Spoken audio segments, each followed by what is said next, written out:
Logging onto the server for the first time, everyone spawned in the Citadel, the events center of the server. The owner William gave us a speech, and he set us free. Most other people in my nation, the People's Republic of Bogus, decided to settle west on this island, picked for its very high cliffs and strong natural defenses. I decided to found my own colony for Bogus here in the east. I would call it Hypatia. After touching down on the Golden Coast, I immediately gathered resources to prepare for the first mining expedition. In this season of Prairie, villagers, elytra, and a few other things were removed. In return, however, ore veins are 3 times more likely to generate. This would be the first of many mining expeditions. I decided to create 2 different mines, one at y equals 15 for iron and gold, and one at y equals negative 58 for diamond. I built my starter base in the branches of this tree, because it was easier than building a house on the extremely and hilly, mob-ridden land below. Right off the bat, my first projects were to make this small auto smelter and to begin farming crops. The land of the jungle is not arable in the slightest, having more wood and wool in it than dirt. I decided instead to take what dirt there was and construct fertile platforms off my coast. I did this with sand for sugarcane as well. After that, it was back to the mines to try to get suited up with diamond gear. Along the way, I collected as much obsidian as I could find, to try to progress towards getting either an enchanting table or a portal as soon as possible. By this point, I had gained a sizable amount of diamonds, and decided to try to find some cows to start a cow pen for food and for leather, which I would need to construct a full enchanting setup. Inland in the jungle, there appeared to only be sheep, which I killed for food. There were no cows, and eventually I was forced out by the hordes of mobs. I decided to look to the other continents. Stopping by the Great Western Continent, close to where the capital of Bogus was, I figured there were bound to be cows in its vast fields. Unfortunately, this is where I met my untimely demise, and lost all my diamonds and obsidian. Alright man, at this point I just suck at this game. I did not know that falling off a boat like that would kill you. After finding out all my stuff had despawned, I rode all the way back to my base. Luckily, I saved enough iron for a pickaxe and some armor, but I had to start from square one in terms of getting diamonds and obsidian. As it turns out, however, in that moment of darkness, fate smiled upon me. For that next mining session, I had gotten enough diamonds to make armor and an enchanting table. We died once for this, and I'm not sure if it was worth it. I figured before I got any cows over, it would make sense to prepare the pens first. Wool would be important in the future as well, so I prepared a sheep pen as well, making a bridge of dirt to allow grass to spread into the pen. Next step would be to wrangle the animals in. Using wheat from my ocean farm, I ventured over to a nearby island this time, not an ocean away, to bring some cows over. It would take some time for the sheep pen to have grass, so I decided to take them over at a later time. With more mouths to feed, I expanded my ocean farm. While doing that, I received a trade offer in the chat from a fellow Bogus member, Prairie. He needed iron and I needed diamonds, so we traded well. This would be the first of many such exchanges. It was back to the mines again after that. Finally, I had collected enough obsidian to build another portal. In the nether, I gathered some quartz. At this point in time, I was rapidly outgrowing my tiny treehouse, so I decided it would be high time to look towards expanding into a nearby tree.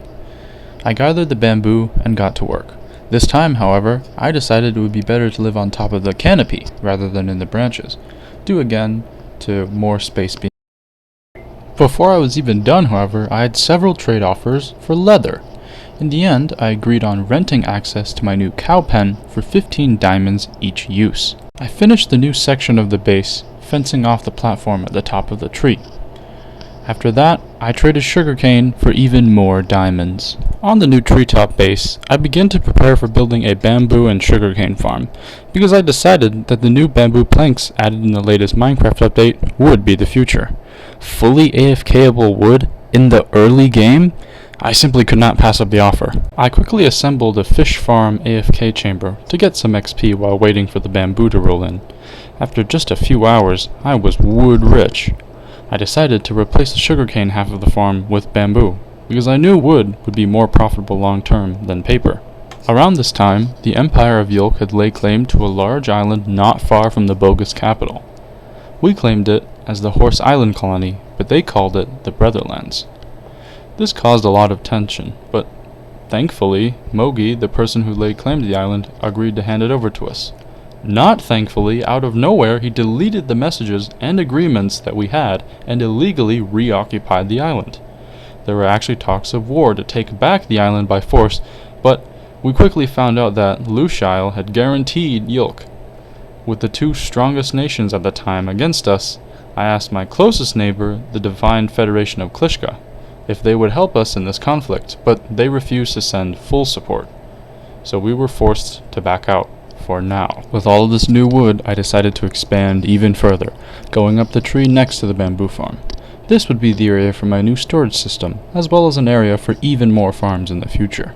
I crafted up all the chests I would need, and officially moved out of the first treehouse. On the new base, I built my new smelting system, complete with blast furnaces and smokers, and finished the enchanting setup. At this point, I decided it was high time to bring over the sheep, so I brought over 2 sheep from the same island I got the cows from. For these sheep, however, I wasn't going to make just any random manual sheep farm. I decided to use ENXO4's automatic wool farm because I figured the value of wool would be very high at this point, with everyone beginning to go netherite mining with beds. By far, the hardest part of building the farm was getting the sheep in. There are 3 separate modules that require 6 sheep each. I only had 2 to begin with, so I had to breed them up there.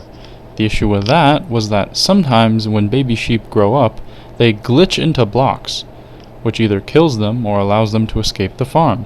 Combine this with the fact that I have to lock up modules and cannot access sheep after there are 6, it was an absolute nightmare. After finishing up the sheep farm and AFKing at it for a while, I decided to start my netherite mine. I brought some bamboo wood with me, some factory farmed wool, and went to town.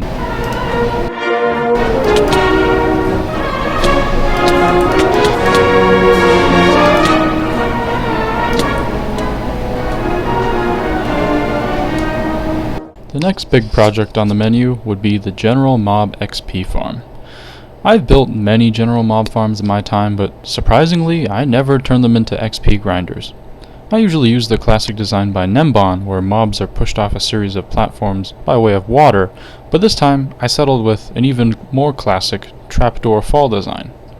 I decided to add a giant Hypatia flag to the water elevator of the farm, just so people could get a sense of our strength and industrialization from the server-mandated 6-chunk render distance. As the farm started producing bountiful loot, I decided to formalize the items Hypatia exports into a formal business, under the name of the Imperial Free Trade Consortium. I created our first advertisement showing off our full inventory of items that were on sale. These items reflected the items that I could farm automatically. Our first customer was the Emperor of Yolk, Jedu, who purchased beef, and after that, it was back in the netherite mines.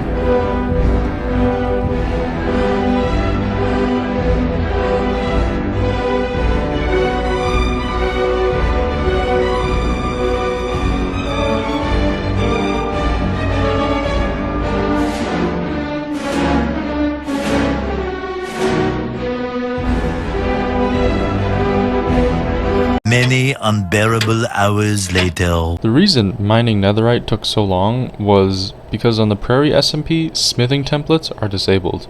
You have to craft netherite with ingots. To make things worse, the ores are not 3 times as common like in the overworld. That's why it took me nearly 6 hours to get full netherite armor. I decided to skip out on tools, except for a sword, because I figured using diamonds would be cheaper, and the tools would break eventually. Around this time, the Rat Rebellion seceded from Lushile and began harassing Yolk and Lushile members. The atmosphere was really tense. Everyone could tell war was on the horizon. This caused several changes on the market. Gunpowder and gold became more expensive as people were preparing TNT and gapples for some kind of eventual confrontation. To capitalize on the new market, I decided to build a gold farm and a piglin bartering farm. Even though the Nether was a free-for-all zone where griefing was legal, the allure of future profits danced fervently in my head, and I began planning. For the gold farm, the easiest design required turtle eggs, and so my odyssey for the turtle eggs began.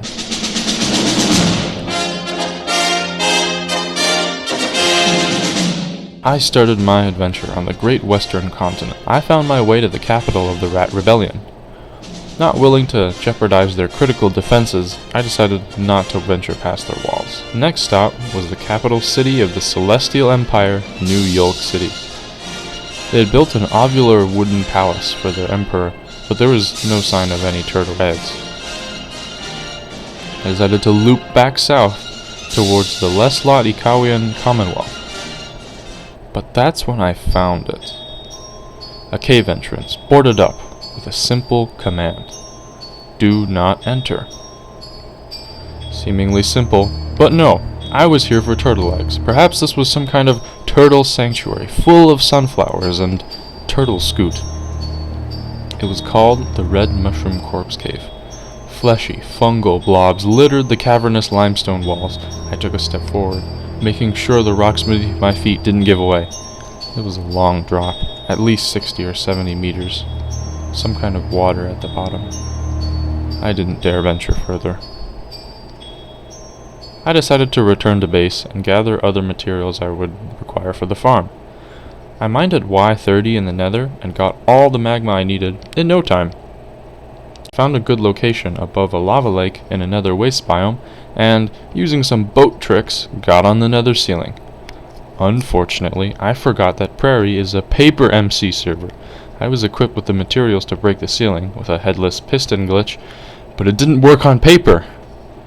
That's when I channeled all the thaumaturgical energy in my body from the Mushroom Corpse Cave, and BAM! The bedrock shattered right in front of me. At this point, more and more people from Bogus started to join the server. As a sign of goodwill to the capital, I donated some of the diamonds I had got from mining and trading over the past few days to allow the new Bogus base members to get a head start on the server. The next day, I received a shulker box from the owner of the server for my contributions to its construction. While many people asked for overpowered axes or swords, I asked for a fishing rod and skulk sensors. You may know where I'm going with this, but I immediately set up an AFK treasure fish farm. This would allow us to AFK for very overpowered enchanted books, as well as mending, which was otherwise unobtainable. I purchased some slime balls for sticky pistons at an exorbitant price and got to work. By far, the biggest trouble was getting the boats aligned correctly. I had to fix the alignment a few times, but eventually got it just right. At this point, I was updating the Imperial Free Trade Consortium shop nearly daily to add all the new items I was farming to it. Next up, I decided to return to the Odyssey for the turtle eggs.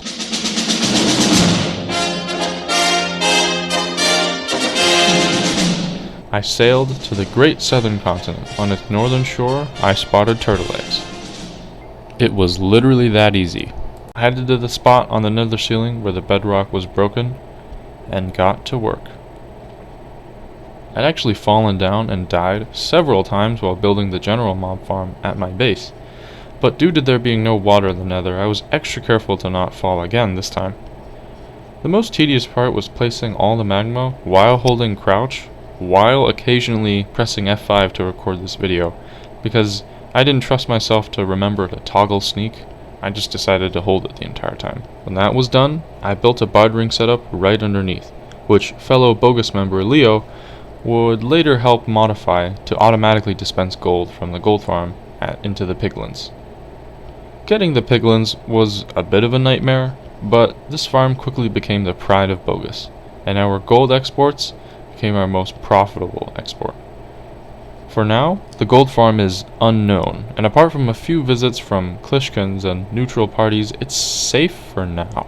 Around this time, Lushal formally declared war on the Rat Rebellion, and their allies Yolk joined them. Klishka, always adamant about defending world peace, declared war on all forces against peace. The first battle was announced to be on the one and only Rat Rebellion capital. At this point, everyone in Bogus was freaking out. We drew up battle plans to defend the Rat state. Bogus was hours away from declaring war against Lushile and Yulk, determined to claw back our Horse Island. Klishka leader Plissom killed the leader of Lushile, Kibblewibble, in the Nether, stealing his sacred battle axe that he had got from the server owner. This delayed the first battle on the Rat capital, giving us more time to prepare. The atmosphere of the war felt so thick you could cut it with a knife. We were all preparing for the First World War of the server. But then, Klishka pulled out of the war, signing separate peace deals with Lushile and Yulk. The reason was, because the Rats were the ones that were harassing Lushile and Yulk members, they were the greater threat to world peace, so they abandoned them to their imminent fate of being annexed into Lushile. This back and forth from Klishka surprised many of us, disappointed us, even. Seemingly out of nowhere, this was probably our best chance to get back our land, return what was rightfully ours all along, and as quickly as the opportunity arose, it slipped from our grasp. Next, I had a few smaller projects I wanted to work on. First was an apple farm. Getting gold was one thing, but manually farming apples would be even worse. I figured this was simply a fact the whole server was going to have to deal with in some capacity. After paying those exorbitant prices for slime, I decided a chunk of the swamp for Bogus would be great to set up our own farm. I decided to do the same in the South Continent in order to secure our supply of sand. Last of all, I wanted to shatter Yulk's monopoly on horses.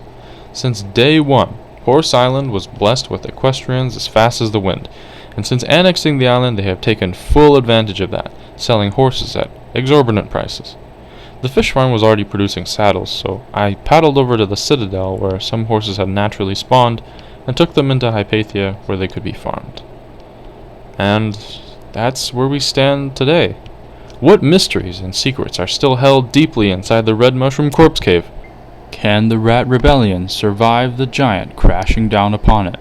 And what will come of the inevitable struggle against Yulk and Lushile? Find out more next episode.